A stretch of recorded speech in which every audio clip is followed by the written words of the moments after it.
My name is Sam Vaknin. I'm the author of Malignant Self-Love, Narcissism Revisited. To the narcissist, the internet is an alluring and irresistible combination of playground and hunting grounds. It is a gathering place of numerous potential sources of narcissistic supply of attention. It is a world where false identities are common and mind games the bon ton. It is also beyond the reach of the law, beyond the pale of social norms, and beyond the strictures of civilized conduct. In other words, as far as the narcissist is concerned, it's true paradise. The somatic narcissist finds cybersex and cyber relationships aplenty. The cerebral narcissist claims false accomplishments. He fakes skills, erudition, and talents.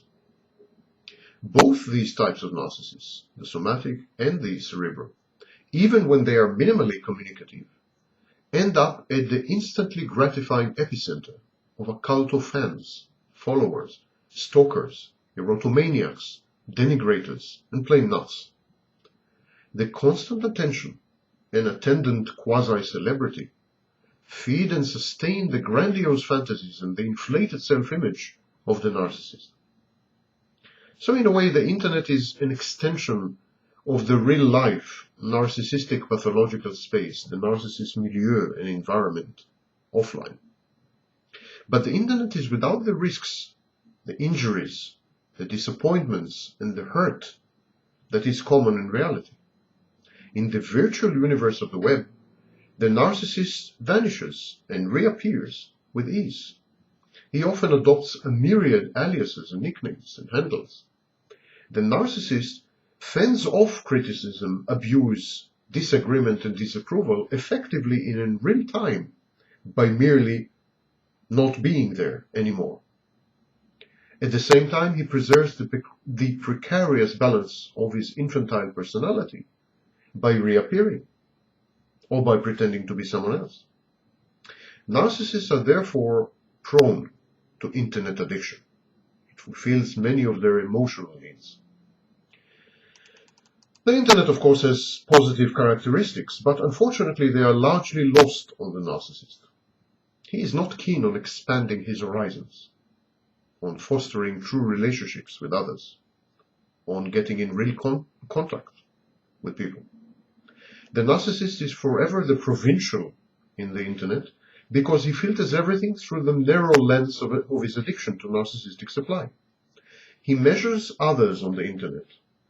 He idealizes them or devalues them according to one criterion only: how useful they are at being sources of narcissistic supply. Can they be such sources or not? The internet is an egalitarian medium.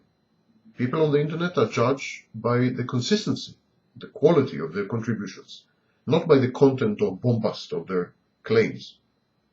But the narcissist is driven to distracting discomfiture by a lack of clear and commonly accepted hierarchy, with himself, of course, at the pinnacle. So the internet, this anarchic and democratic medium, also discomforts the narcissist, makes him feel ill at ease. So what the narcissist tries to do, he fervently and aggressively tries to impose the natural order with the narcissist at the top, either by monopolizing the discussion, monopolizing the interaction, or if this strategy fails, by becoming a major disruptive influence. But the internet may also be the closest that the narcissist gets to psychodynamic therapy. Because the internet is largely anonymous, it is populated by sort of disembodied entities. By interacting with these intermittent, unpredictable, and ultimately unknowable and ephemeral and ethereal voices, the narcissist is compelled to project onto others his own experiences, fears, hopes, and prejudices. He uses other people on the internet to actually look at the mirror, to be reflected to himself.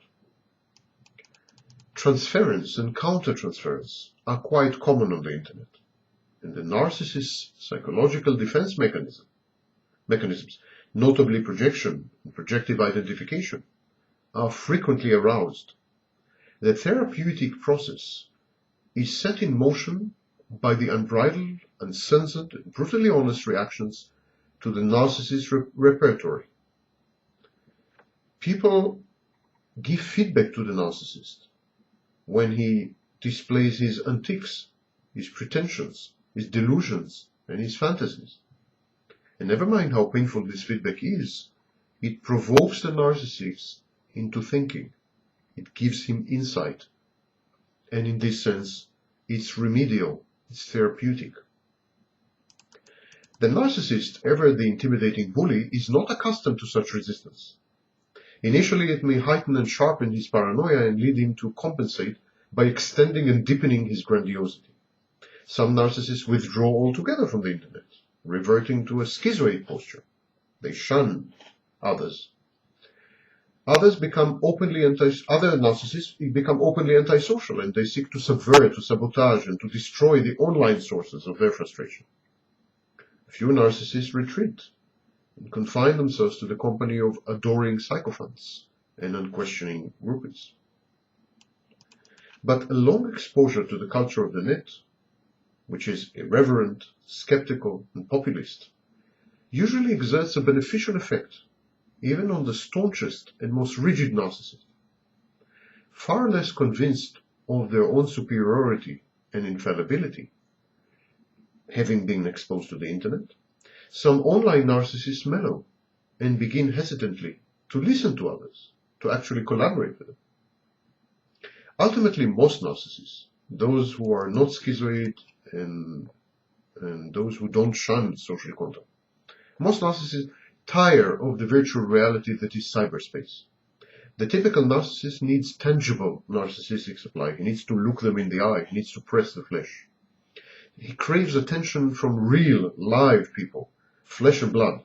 He strives to see in their eyes their admiration and adulation, the awe and fear that he inspires, the approval and affirmation that he elicits. All this is not forthcoming from the internet. There is no substitute to human contact, even for the narcissist.